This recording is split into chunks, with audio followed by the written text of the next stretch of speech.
My name is Michael Chen, and I'm an elementary school art teacher. That detail matters because my family never let me forget it. Not during the good times, certainly not during what I'm about to tell you. The morning Grandpa died was unremarkable. Tuesday, cloudy. I was painting watercolor leaves with third graders when my mother called. I remember her voice cracking through my phone, that specific break in her breath that only happens when the impossible becomes real. I stepped outside into the hallway, and somehow I already knew everything was ending. Not my grandfather's life, but the fragile construction of normalcy my family had built together for 63 years. My grandfather, Thomas Wellington Chen, was the kind of man who existed quietly in corners. He wasn't the patriarch who commanded rooms or made grand pronouncements about family legacy. He was the grandfather who showed up early to watch my soccer games and sat in the back, never calling attention to himself. He was the one who taught me chess when I was 7, who let me win sometimes but not always, who said things like, "The best moves are the ones nobody sees coming." I didn't know then that he was teaching me something deeper than strategy. At the funeral, everyone pretended to mourn. I say pretended because I watched them closely, something I'd learned to do around my family. My cousin Derek, who'd made his fortune in real estate by cutting ethical corners, wasn't even trying to hide how his eyes scanned the room, calculating property values in the old Victorian house where Grandpa had lived for 40 years. My Uncle Richard, a venture capitalist with soft hands and harder judgment, kept checking his phone. My Aunt Patricia, Derek's mother, my father's sister, sat ramrod straight in the front pew, her expression the careful blank of someone mentally reorganizing a will. My mother sat next to me, her hand finding mine. She was the only one genuinely grieving. "He was so proud of you," she whispered. "He told me that just last month." I didn't know that then. I didn't know anything about what was coming. I was still innocent enough to believe that grief was the strongest emotion in that room. The will reading happened 3 days later in a conference room that smelled like leather and money, that particular institutional smell of law offices in the financial district. A lawyer named Michaels presided, thin and precise, with the demeanor of someone who delivered good news to relatives and watched their faces transform into something unrecognizable. Grandpa's estate was substantial but not enormous, about $3 million, the house, some investment accounts, various holdings that had appreciated over decades of careful management, not dynasty wealth but comfortable wealth, the kind that would significantly improve anyone's life who received it. The will was structured carefully, specifically, with what I would later understand as his chess moves laid out like pieces on a board. To my Uncle Richard, $100,000 and the condition that he would leave his current position within 3 months and return to teaching, his original profession before he chased money. The money was intentionally small, the condition deliberate. Grandpa's note read, "You chose comfort over purpose. I hope this helps you choose again." To my Aunt Patricia, $200,000 with instructions to donate half to the children's hospital where Grandpa had spent 2 weeks receiving treatment. She'd visited him once in that hospital. Once, in 14 days. To Derek, the investment accounts, approximately $1.8 million, with the condition that he couldn't touch the principal for 10 years. He would only receive dividends, approximately $50,000 yearly. The message was clear. He couldn't access the money to do what he'd always done, which was take quick profits by cutting ethical corners. He would have to be patient. He would have to wait. And then there was me. The room had been expectant until my name came. Derek had already begun calculating in his head, his face flushed with the intoxication of receiving nearly $2 million. Aunt Patricia was doing the mental math of how to hide the donation requirement from her accountant. Uncle Richard was pale, shocked at the demand that he rebuild his life. To my grandson Michael, lawyer Michaels Reed, and the room quieted, I leave my house, my personal library and my chess set. Additionally, I leave him this letter, which he is to open only after he has spoken with me one final time. He pulled out a thick envelope, sealed with wax that bore Grandpa's initial. Derek laughed, actually laughed, a sharp, bitter sound. "A chess set," he said. "What's that worth, like $500? My Aunt Patricia's face went cold. "That's essentially nothing. What is this, some kind of joke? Did Dad lose his mind at the end?" My Uncle Richard said nothing, but I saw something move across his face. Not joy, not exactly, but perhaps the first stirring of understanding. I picked up the envelope with numb fingers. The weight of it was strange, substantial, yes, but not because of what it contained physically. It was the weight of intention, of secrets. "There's also," Lawyer Michaels continued, "a video message. Your grandfather recorded it 2 months before his death. He instructed me to play it only after the reading, and only for Michael." The room erupted. Voices overlapping, Derek shouting about legal challenges, my aunt demanding to know what Grandpa was thinking, my uncle asking questions that went unanswered because no one was listening to anyone else. My mother squeezed my hand. Her eyes were bright with unshed tears, but not from sadness, from something else entirely, something like recognition. That night, alone in my apartment, I opened the envelope. The letter was written in Grandpa's precise hand, the handwriting that hadn't changed in the 37 years I'd known him. 6 pages, densely written, filling the space with words he must have spent hours choosing. "My dear Michael, if you're reading this, I'm gone. I hope peacefully, and I hope you're grieving in whatever way feels true to you. Don't let anyone tell you how to feel about my death. That's the first lesson I want to give you with these pages. By now your family has seen my will. Derek is furious. Patricia is calculating. Richard is questioning everything he's built. And you, my brilliant, gentle grandson, are confused. Let me explain. I've had a long life, long and strange and full of things I never told most of my family. When I was young, younger than you are now, I made choices that led me down a specific path. That path took me to a place called Millbrook, a small town in Vermont about 30 years ago. Everything that happened there changed me. Everything. I built a life there that no one in this family knows about. I kept it separate, not out of shame, though I understand why it might look that way. I kept it separate because I loved you all more than I could explain, and that love demanded that I build a firewall between 2 versions of my life. I'm telling you this, Michael, because you're the only one I trust to understand why. You've always been different from your cousins. You chose teaching over investment portfolios. You chose art over algorithm. You chose meaning over metrics. I've watched you do this despite constant pressure, despite the weight of your family's expectations, despite being mocked for it. I've watched you refuse to become what they expected, and that took more courage than any of them will ever understand. That's what you deserve to inherit, Michael. Not money, not immediately, but the truth. Inside this envelope is a key, not to a door, but to a location. When you're ready, and you'll know when that is, I want you to go to Millbrook. I want you to see what I built. I want you to understand why I did what I did with my estate. And most importantly, I want you to decide what you're going to do with the knowledge of what happens next. The chess set isn't just an object, it's a message. Every piece has meaning. Every square on the board tells a story. If you look closely, you'll find what you need. I love you, Michael. I always have. And I'm sorry for what this letter will put you through. Grandpa.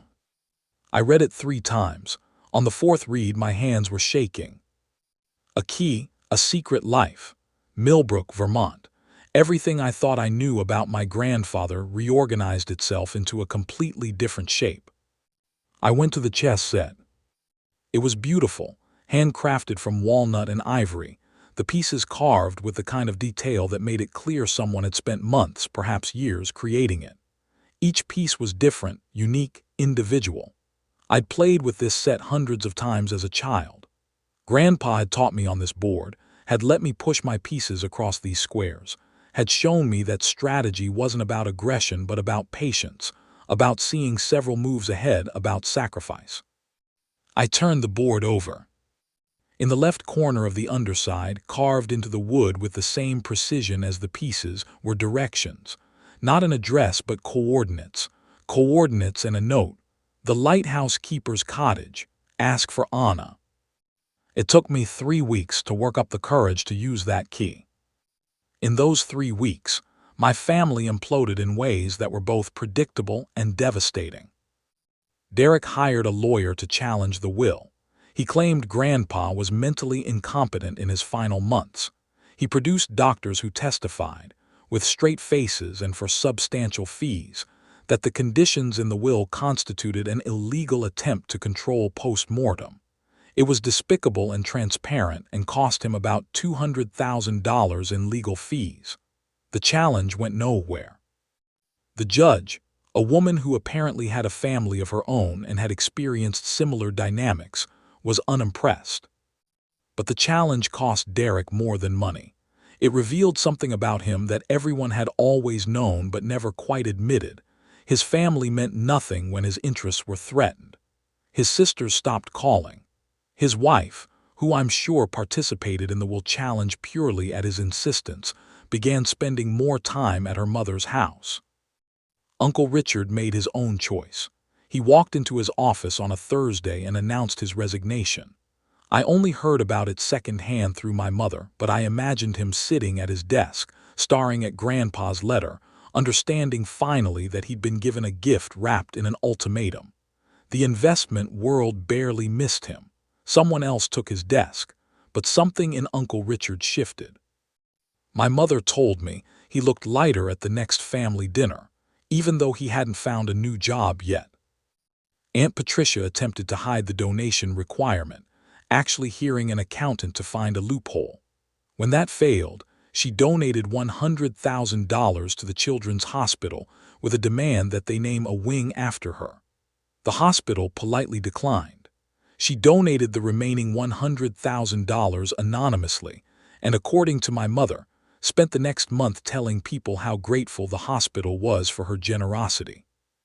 And my mother, my beautiful, patient mother, looked at her siblings with an expression I'd never seen before, something close to contempt. "He gave you chances," she said to them at one tense family dinner where I watched from the margins, eating pasta and observing this strange unfurling of identity. "He didn't judge you, but he gave you a chance to become something different, and you're all trying to game it. You're all trying to find the loophole instead of finding the lesson." They didn't speak to her for weeks after that. I drove to Millbrook on a Friday morning in March, when the world was just beginning to remember that spring existed. The drive took 8 hours. I had plenty of time to spiral through every possible scenario. What if Grandpa had been having an affair? What if he'd had another family? What if this was some elaborate scheme that had nothing to do with what I'd constructed in my mind? What if I found nothing at all, and the key was useless and the coordinates were meaningless? By the time I pulled into Millbrook, I'd created and destroyed 100 narratives. It was small, genuinely small. The kind of town where the main street was actually the main street, where you could see from one end to the other in a matter of minutes. There was a diner, a library, a hardware store, and what looked like an antique shop. There were houses with gardens and trees that had stood for decades. It was beautiful in an understated way, the kind of place that revealed its charm only if you were willing to be quiet enough to receive it. The lighthouse wasn't on the ocean. It was on a lake. Lake Champlain, I learned later, a thin ribbon of blue that separated Vermont from New York, and at the point where it curved, there was a lighthouse, small and functional, no longer used for navigation but maintained by volunteers who understood the value of what it represented. The lighthouse keeper's cottage was adjacent to the lighthouse, a small brick structure with a garden overgrown with late winter plants and the beginnings of spring bulbs. I sat in my car for 10 minutes before I could make myself move. I was terrified, not of what I would find but of what the finding would mean. Knowledge has weight. It changes you. I understood that even then. I knocked on the door. A woman answered. She was in her late 60s, maybe early 70s, with silver hair and grandpa's eyes. Literally, unmistakably, the same shade of hazel, the same particular shape, the outer corner slightly raised, like she was perpetually amused by something nobody else could see. "You're Michael," she said, not a question. I had no words. "Come in," she said and stepped aside. "Anna, I'm Anna, and I've been waiting for you for a very long time." Anna made tea, herbal, the kind that takes 7 minutes to steep, and we sat at a kitchen table with blue paint peeling from its edges. The house smelled like old books and something floral, like flowers pressed between pages. "Your grandfather came to Millbrook 30 years ago," Anna began, and her voice had the quality of a story told many times internally, finally finding its way out into sound. "He was running away. Not from your grandmother. She had been dead for 5 years by that point. He was running from himself, from what he'd become." I listened, cradling the tea, the heat of it grounding me. He was different then, bitter. He'd spent his life building wealth, building status, raising a family that he realized, somewhere around his 50s, didn't actually like him very much. They liked what he represented. They liked the money, but they didn't like him. This was not surprising. I nodded. "I own this lighthouse," Anna continued. "Not officially, it's state property now, but I'd taken care of it for years, maintained it, kept it functional. Your grandfather arrived one winter and asked if he could stay. He didn't have much money at that point. He'd retired, let his businesses run without him. He was just a man with time and regret." "What happened?" I asked. Anna smiled. "He stayed and he rebuilt his life. He learned to fix things. He learned to work with his hands. He learned that meaning doesn't come from accumulation." She paused. "And he fell in love." I thought I knew where this was going, and my face must have shown it, because Anna laughed. "Not with me, Michael. I'm his daughter." The teacup stopped halfway to my lips. "Your grandfather had another child, before he married your grandmother, a woman named Charlotte. They were young, they were in love, but it was impossible. She was from a different religion, a different social class, everything that mattered in those days. His family pressured him to end it. He was weak enough to do so, though it broke them both. Charlotte was already pregnant." I said. "I was raised by my mother. I never knew your grandfather existed for the first 30 years of my life. Charlotte told me the truth on her deathbed. I was 28 years old. I tracked him down. I was so angry." Anna's eyes grew distant. "I was going to confront him, make him pay somehow. But when I met him, he was already broken. And when we sat down and talked, I realized that he'd been broken for 40 years, carrying that loss." "Does my family know?" I asked. "Does your mother know, you mean?" Anna corrected gently. "She suspects. Your grandfather and we built something here. I have a daughter, Charlotte, after my mother. She's 35 now, lives in Boston. And your grandfather built a life where he actually helped people. He volunteered at the community center. He helped kids learn to read. He sat with people who were dying and just let them talk." She stood up and walked to a bookshelf. She pulled down a photo album, worn and soft from handling. Inside were photographs of my grandfather, hundreds of them. In these images, he was different. His shoulders were lower, his smile was genuine, his eyes had clarity. There were photos of him with Anna, photos of him with a younger woman who had to be Charlotte. There were photos of him with dozens of people, children, elderly folks, people of every description. In one photograph, he was sitting at a piano playing. I'd never known he played. "He was happy," Anna said quietly. "For the first time in his life, he was actually happy. But he never forgot your mother. He loved her deeply. He was present for her in the ways he could be." Why didn't he tell us? The question came out harder than I intended. "Because," Anna said, "he was complicated. Because secrets are sometimes the price of protecting people you love. Because he wasn't sure you'd understand, and he couldn't bear it if you didn't." She closed the album. "But he told me all about you, Michael. He told me about your art, about your teaching. He told me you were the only one in your family who understood that love was more important than legacy. Over the next 3 days, I learned the full scope of what my grandfather had constructed. His will wasn't just about consequences for my cousins and uncle.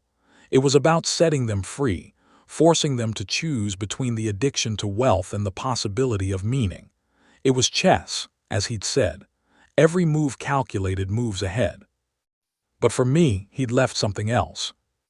There's a fund, Anna explained on the second day, after I'd recovered somewhat from the shock of discovering a half-ant in the entire secret architecture of my grandfather's hidden life. He established it 15 years ago. It's in your name.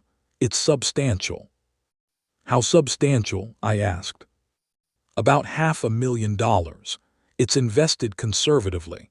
It generates income, about $20,000 a year. He wanted you to have financial freedom without the corruption that comes from sudden wealth. I couldn't breathe properly for several minutes. There's a condition, Anna added gently. You can access it whenever you want, but he left a letter explaining why he structured it this way.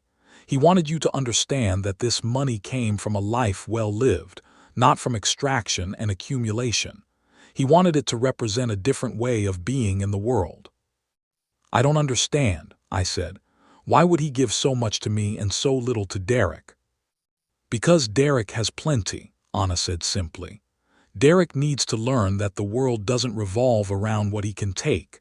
Because your grandfather understood that you already had the hardest thing to have, integrity, and he wanted to support that, not corrupt it. She gave me the letter, thick paper, my grandfather's handwriting. Michael, when you read this, Anna will have told you about me, about the life I built here, about Charlotte and my mistake that led to Anna. I hope you understand that this wasn't infidelity. It was consequence, delayed by decades, finally arriving at resolution. I want you to understand something that took me a lifetime to learn. Wealth is only meaningful if it comes from genuine work, if it reflects real contribution to the world. I spent 40 years building money through the traditional mechanisms of capital accumulation. None of it made me happy. None of it made me feel like my life had mattered. Then I came here. I learned to fix an old lighthouse. I taught people to read. I sat with people in hospitals. I helped Anna raise Charlotte. And I discovered that meaning wasn't something you acquired. It was something you built through attention, through presence, through small acts of service. I'm giving you financial freedom because you've already done what took me 60 years to understand. You chose teaching over investment. You chose art over algorithm. You chose presence over profit. But I'm giving it to you as an investment, not as a reward. I'm asking you to do something with it, not to accumulate it, to use it as a foundation for something that matters. I don't know what that something is. Maybe it's an art program for underserved communities. Maybe it's a school in a place nobody else values enough to invest in. Maybe it's just the freedom to paint and teach without financial anxiety, and that becomes the foundation for something you can't imagine yet. What I know is this: if you do what your cousins will do, if you try to hide the money and parlay it into more money, you'll end up exactly where I was at 60. Hollow. The lighthouse has taught me that value isn't created by hoarding. It's created by standing in one place and helping people find their way through the dark. Be that for people, Michael. However you do it, that's all I ask. And if you ever need to know that you made the right choice, remember that Anna is here. We're here. Your real family, the family I built in honesty rather than obligation, the family I'm finally giving you the gift of knowing. Love, Grandpa. I stayed in Millbrook for a week. I met Charlotte, my aunt, though the relationship felt too strange to articulate. I met her daughter, Sarah, my first cousin once removed, a fact that made my head hurt trying to parse. I met Anna's husband, Robert, a physicist who'd left academia to become a woodworker. I met the community. I attended a prayer meeting at the community center where my grandfather had helped tutor children. I sat in the lighthouse and watched the light rotate. And slowly, I began to understand what my grandfather had orchestrated. Derek received $1.8 million in investments that he couldn't touch for 10 years. In those 10 years, the market would do what it does: rise, fall, stabilize. And Derek would receive $50,000 yearly in dividends. It wasn't enough to live lavishly on. It was enough to survive, to think, to reconsider. And maybe, just maybe, in 10 years, Derek would be a different man. Or maybe he wouldn't be, and the money would still be there and he'd have learned nothing. But the possibility of transformation had been engineered into the structure. Uncle Richard received $100,000 and a demand: leave your current position or waive your inheritance. He'd chosen to leave, which meant he was already becoming someone different. The money was a cushion while he rebuilt his life. Aunt Patricia received $200,000 with a donation requirement that was impossible to hide. She'd learned that generosity had no value if it was performed rather than genuine. Eventually, that might change her. And Derek's legal challenges, his futile legal maneuvers, those were the most brilliant part, because every dollar he spent fighting the will was a dollar he wasn't investing. Every hour he spent trying to find a loophole was an hour he wasn't building something real. The will had become a kind of trap that the greedier you were, the more it caught you. But for me, Grandpa had built something else. He was protecting you, Anna said to me on the night before I drove back. We were standing at the top of the lighthouse, looking out over the lake, the landscape spread beneath us in the darkness. He was giving you what he couldn't give himself at your age: the freedom to choose meaning over money, the foundation to build something real. I don't deserve it, I said. I haven't done anything. Neither had he, Anna said gently. But he understood that if you gave someone $1 million, most of them would spend it trying to get more. But if you gave someone freedom, real freedom, not the kind that comes from wealth but the kind that comes from not needing anything, then they might do something interesting. I drove back to the city on a Monday morning. The drive took 8 hours, the same as the journey in, but it felt completely different. I was changed in a way that couldn't be reversed. I'd eaten dinner with my family, and my family had eaten dinner with my other family, and I couldn't unknow that. My mother was waiting when I got home. She'd let herself into my apartment with the key I'd given her years ago. She was making pasta, and my house smelled like garlic and basil and home. "Tell me everything," she said. So I did. She sat at my kitchen table and cried and smiled and cried again. And when I finished, she said, "He loved me so much. He had to let me go to be free, but he loved me so much." "He loved all of us," I said. "No," my mother corrected, and her voice was firm. "He loved you. He loved Anna and Charlotte. He tolerated the rest of us because we were his blood, but he didn't love us. He couldn't. We wouldn't let him." She was right, and we both knew it. The real consequences unfolded over the next year, slowly, like a plant growing in time-lapse. Derek, after his failed legal challenge, attempted to accelerate his wealth anyway. He took out loans against his future dividend payments. He invested in a real estate development scheme that promised extraordinary returns. For 6 months, it seemed like it might work. Then the market shifted, the loans called, and Derek realized he'd essentially bet against himself. By 18 months after the will was read, Derek was bankrupt.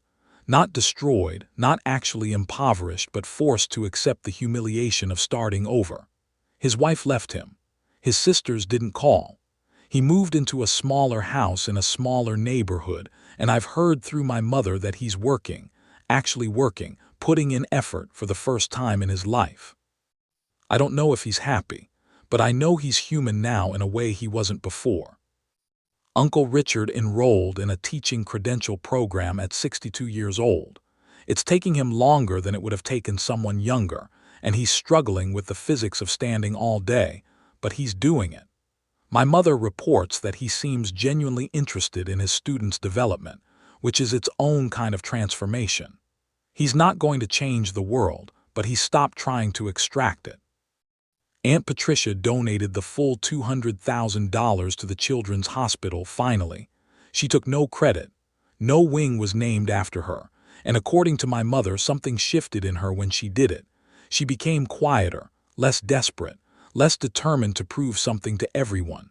She started volunteering at the hospital once a month, just helping, not performing. There's hope for her, my mother says. And my mother herself, she became closer to her siblings than she'd been in decades. Not because the will fixed anything, but because crisis simplifies things. Because shared confusion brought them back to basics. Because they all had to confront the fact that their father was someone they'd never really known. I didn't immediately know what to do with the $500,000. I spent the first months just sitting with it, sitting with the knowledge that I had freedom, real freedom, not the freedom that comes from having enough, but the freedom that comes from not needing anything. I kept teaching. I loved my students and I loved the work, and I wasn't going to stop just because I had money. But I began to change my classroom. I started small. I brought in better supplies, higher quality paints, paper that actually held water, brushes that didn't shed, and I watched my students' engagement transform. They started to believe that what they created mattered because the materials they were using told them it mattered. Then I started a program. It took about a year to build, but it started small. I partnered with several schools in neighborhoods where arts funding had been completely eliminated. Schools where kids had one art class a week if they were lucky, and the materials were whatever the budget could scrape together. I established a fund to provide better materials. I trained teachers. I brought in guest artists. And then I opened a community art space, not as a business, but as a genuine community resource. A place where kids could come and make things without worrying about materials or space, or whether what they made was good enough. I funded it from my inheritance. And as I did it, I realized what my grandfather had understood, that money isn't power, it's responsibility. And responsibility only becomes meaningful if you're actually awake to what it requires. This is where I need to be honest with you about what this story really is. You came in expecting a revenge story, and on the surface, it is one. My family was greedy and cruel, and my grandfather systematically disassembled their assumptions and forced them to confront themselves. That's satisfying to watch. That's the narrative satisfaction of consequences finally arriving at doorsteps. But that's not the actual depth of what happened. The real revenge, the psychological revenge, wasn't that my family suffered. It's that they had the chance to become something different, and most of them are. Derek isn't happy, but he's honest now. Uncle Richard isn't fulfilled, but he's real. Aunt Patricia isn't generous, but she's trying. They've been stripped of the story they were telling about themselves, and in that stripping, there's a kind of freedom. Psychological revenge isn't about punishment. It's about forcing people to see themselves accurately. It's about removing the narrative they've constructed and making them live in reality. And that's so much harder than simple punishment. But here's the thing that took me years to understand. My grandfather didn't orchestrate his will to hurt my family. He did it to help them. Every condition, every structural element of his will, every consequence, it was built with love. That's the psychological insight that transformed how I understand what he did. I haven't forgiven my family yet. I should tell you that clearly, because it would be a lie to pretend that understanding something makes it disappear.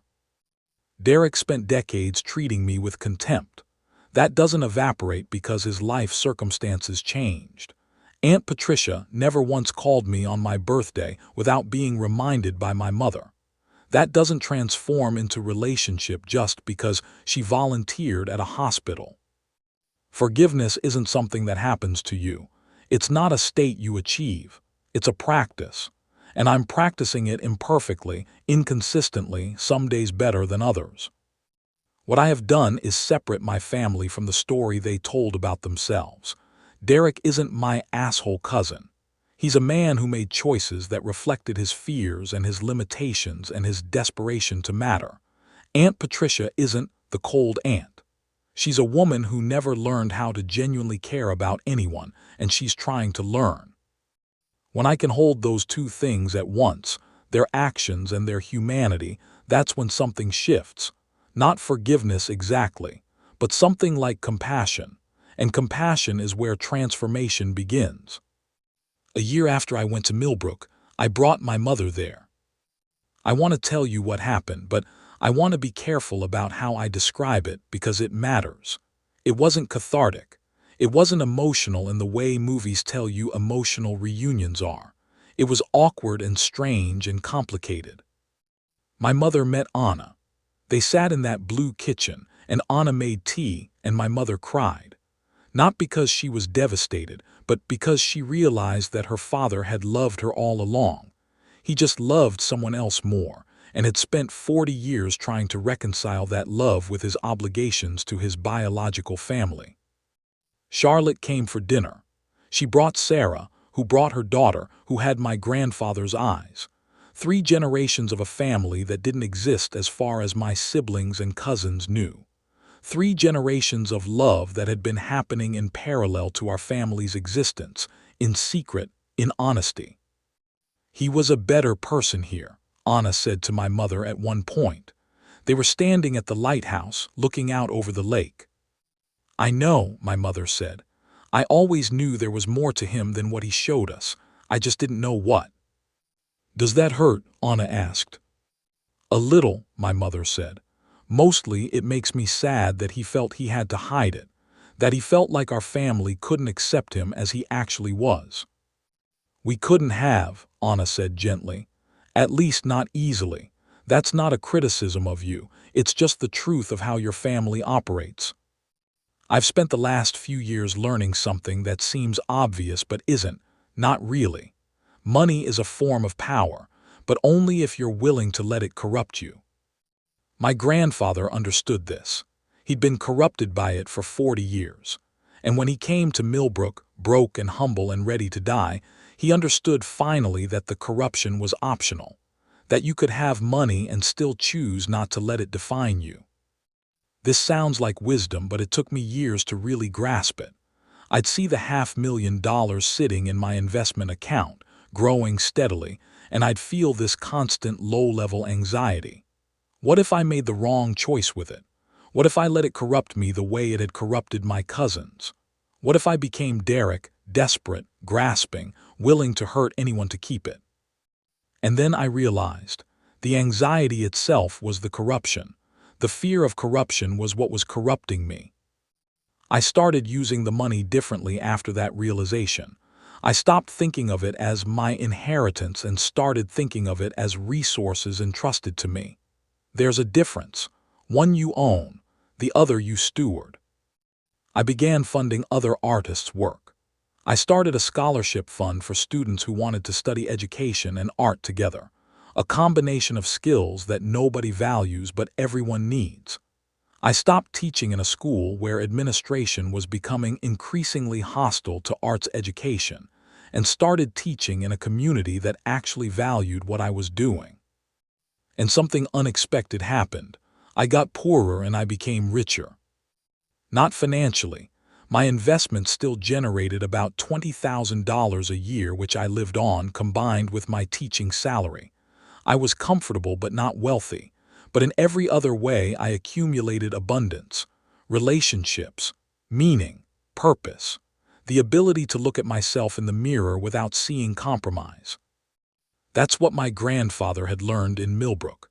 That wealth without meaning is a haunting, and meaning without wealth can still be extraordinary. 5 years after the will was read, we had a family dinner. This was significant because my family had fractured after the will. Derek hadn't spoken to Uncle Richard in 3 years. Aunt Patricia had maintained only the thinnest connection to my mother. My cousins, Derek's children, had sided with their father, which meant they were distant from the rest of us. But slowly things shifted. Derek's oldest daughter reached out to me. She wanted to talk about the family rift. She was 32, successful in her own right, and she was beginning to understand that her father's rage had cost her relationships that mattered. She started coming to family dinners. Then her sister joined her. And eventually, Derek did too. He was different, still recognizably himself, still ambitious, still competitive, but the desperation had been burned out of him. He'd been forced to confront his own mortality through financial humiliation, and something about that had freed him. He still tried to compete, but he no longer tried to destroy. "I'm sorry," he said to me at one of these dinners without context as we were washing dishes, "for how I treated you, for how I treated everyone, for being a shit." I didn't have to forgive him. I could have held on to that hurt. But I also understood that he was trying, and that was more than I'd ever expected from him. "I know," I said, "and I know why you did it. You were scared." "Of what?" he asked. "That you weren't enough. That if you didn't have more than everyone else, you'd be nothing." He looked at me for a long time. "Yeah," he said finally, "that's exactly it." Uncle Richard finished his teaching credential. His first year teaching high school physics was apparently challenging and rewarding in equal measure. He wasn't naturally gifted at it. He'd spent too many years in the abstract world of capital to easily connect with teenagers. But he was genuinely trying, and his students could feel that. He was becoming a real person, one student at a time. "Your grandfather was right," he said to me once. "I needed to have my life taken away before I could actually live it." Aunt Patricia volunteered at the hospital twice a week. She worked with elderly patients, just sitting with them, letting them talk. She was still somewhat rigid, still somewhat performance-oriented, but she was learning. She was slowly discovering that generosity was something you did because it mattered, not because it mattered to anyone else. And my mother became the center. She became the one who held the family together, not through obligation but through genuine care. She invited everyone to dinners. She listened to everyone's struggles without fixing them. She became the grandmother figure that none of them had known they needed. 2 years ago, I received a letter from a lawyer. I didn't know what it was about initially. The envelope contained an official letterhead, a date, and an explanation. My grandfather had left a second will, not a legal will but a personal letter. It had been held in a safety deposit box with instructions to open it only after the chess game, his term, had played out for 5 years. 5 years and 3 months had passed. The letter was from my grandfather, dated just 6 months before his death, and it explained everything I'd been confused about regarding the primary will. "Michael, if you're reading this, it means the first 5 years have passed. By now, you'll know whether my strategy worked, whether Derek learned anything, whether Richard chose transformation, whether Patricia could develop a genuine heart, whether your mother found her strength. Let me tell you what I actually did and why. I made a decision when I was young. I would pursue wealth at the expense of everything else. I built that life consciously. I was ambitious and ruthless and very successful, and I was profoundly alone. Your grandmother was a good woman, but I didn't love her the way I should have. I used her. I used my children. I used everyone in pursuit of accumulation. And by the time I understood what I'd done, decades had passed and relationships had solidified into their broken shapes. When I came to Millbrook, I discovered something that seemed simple but wasn't. The people I loved most weren't impressed by anything I'd built. Anna didn't care about my wealth. Charlotte didn't want my money. Robert and Sarah and the community, they valued me for presence, not profit. That was the revelation, that my entire life strategy had been built on a false premise. So I began to plan. I spent the last 15 years of my life designing a will that would force my biological family to confront that same false premise. I structured it so that money alone couldn't save any of you, so that you'd have to choose between accumulation and transformation. Derek got a trap, unlimited access to the illusion he was already chasing.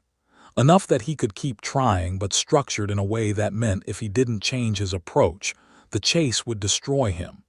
He had to either learn to be patient and strategic, truly strategic, not just greedy, or watch himself implode. Richard got a consequence, a choice between everything he'd built and everything he could be. I knew he'd choose change. He was the least corrupted of all of you. He just needed permission.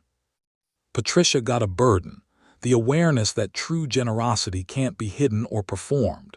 She'd have to actually care, or the donation would be exposed as fraud. And caring changes you. Your mother got nothing specific because she didn't need anything specific. She needed the space to understand that her family wasn't her responsibility, and she found that. And you, Michael, got freedom. Not because I thought you were perfect, but because I knew you were the only one who could handle it. Here's the thing, and this is crucial. I didn't do this out of cruelty. I did it out of love. The kind of love that understands that sometimes people need their assumptions destroyed before they can rebuild something real. I had to lose everything to learn this. I had to be poor and humble and alone before I could be genuinely rich. What I'm asking you to do with your freedom is simple. Build a life that can't be taken away. Build meaning instead of monuments. Build relationships instead of empires. Build presence instead of power. I failed at this for most of my life, but I succeeded at it here in Millbrook with Anna and Charlotte and the people I've served. And I'm asking you to learn what I learned in half the time. If Derek has changed, and I suspect he has at least partially, then forgive him. Transformation is harder than it looks. If Richard has rebuilt himself, celebrate it with him. If Patricia has discovered that caring is not the same as controlling, then welcome her into that discovery. And when they fail, as they will sometimes, remember that failure is how we learn. The will was my last lesson to you all. I hope you're learning it. Love, Grandpa. When I finished reading that second letter, I understood that my grandfather had done something profound and terrible and beautiful. He'd essentially said to his entire family, I'm going to force you to become your best selves whether you want to or not. And it had worked, not perfectly, not completely, but worked. Derek wasn't suddenly a good person. He was just a person, flawed, struggling, trying. That was enough. Richard wasn't suddenly fulfilled. He was just genuinely engaged with something meaningful. That was enough. Patricia wasn't suddenly generous. She was just willing to consider other people's needs. That was enough. And my mother, she discovered that she was stronger than she'd believed, and that her family could survive without her constant management. That was more than enough. What my grandfather had given us wasn't revenge in the traditional sense. It was opportunity. He'd removed our excuses and forced us to choose, and in that choosing, we'd become something closer to ourselves. I finally understood the metaphor of the chess said about a year after reading the second letter. Chess isn't about individual pieces. It's about the entire board, the entire game, the way every piece influences every other piece through its mere presence and potential. You don't win at chess by dominating with your strongest pieces. You win by understanding that each piece has limitations, each piece has value, and each piece must work in concert with all the others. My grandfather had set up the board. He'd placed each of us on specific squares and given us specific constraints. Derek was the queen, powerful but trapped by his own ambition. Richard was the knight, capable of surprising moves if he was willing to change direction. Patricia was the bishop, useful but limited by her perspective. My mother was the rook, strong but bound to particular paths unless she claimed authority. And me, I was the king. Not the most powerful piece, but the piece that mattered most because my survival meant everyone else's moves mattered. But here's what I didn't understand at first. My grandfather wasn't playing against us. He wasn't using us as opponents. He was trying to help us all win a game that none of us even knew we were playing. The real opponent wasn't each other. It was the system, the capitalist machinery that tells us money equals worth, accumulation equals success, domination equals love. My grandfather understood that system because he'd been broken by it. and he designed a will that systematically dismantled it for everyone who received it. It's been 8 years now since my grandfather died. Derek has started a nonprofit focused on affordable housing, not because he suddenly became altruistic, but because he discovered that building things mattered more to him than owning things. He's still competitive. He still wants to win, but he's competitive with the housing crisis, not with his siblings. Richard teaches physics at a public school in a struggling district. He's become a mentor to other teachers. He's developed a program to help kids who are struggling with math understand that failure is information, not identity. He's not famous. He's just real. Patricia continues volunteering. She's become an advocate for hospital workers' rights. She's developed actual relationships with people who are different from her. She'll never be warm in the way my mother is warm, but she's becoming genuinely kind. My mother watches all of this and smiles and occasionally cries and tells me that her father finally gave her the gift he couldn't give her while he was alive. The truth. The truth about who he was, what he'd sacrificed, and why that sacrifice had been necessary. Anna passed away last year. She went peacefully in her sleep after a full life. I gave the eulogy and I talked about the lighthouse, how it had guided people through the dark, and how she'd done the same. She'd taken my grandfather in when he was lost, and in doing so, had helped save not just his life but all of our lives. As for me, I'm still teaching. I'm still making art. My community art space has expanded to 3 locations across the city. We serve about 2,000 young people a year. I've funded scholarships for 17 students who wanted to pursue teaching and art. Some of them have already become teachers themselves.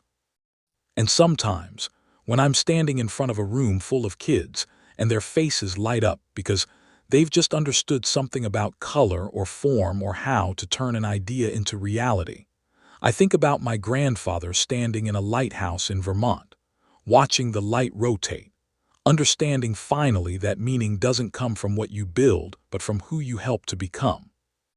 The chess set sits on my shelf. I don't play with it much anymore. Instead, I look at it and remember what my grandfather taught me, that the most important moves in life are the ones nobody sees coming. That strategy isn't about winning over someone else, but about creating the conditions for everyone to win. That love sometimes looks like setting traps, because the traps are designed to catch people in the process of becoming themselves. I don't tell this story to make my family seem good. I tell it to make them seem real. We were broken. We were greedy. We were lost. And in the loss, in the breaking, in the confrontation with who we actually were, we became something closer to human. That's what psychological revenge actually is. It's not about punishment. It's about truth. It's about removing the stories we tell ourselves about who we are and forcing us to live in reality. And reality, for all its pain, is where transformation happens. My grandfather taught me that. He taught it by building a chess game and then stepping back and letting us play ourselves into wholeness. And if you're reading this, listening to this story, I want to ask you something.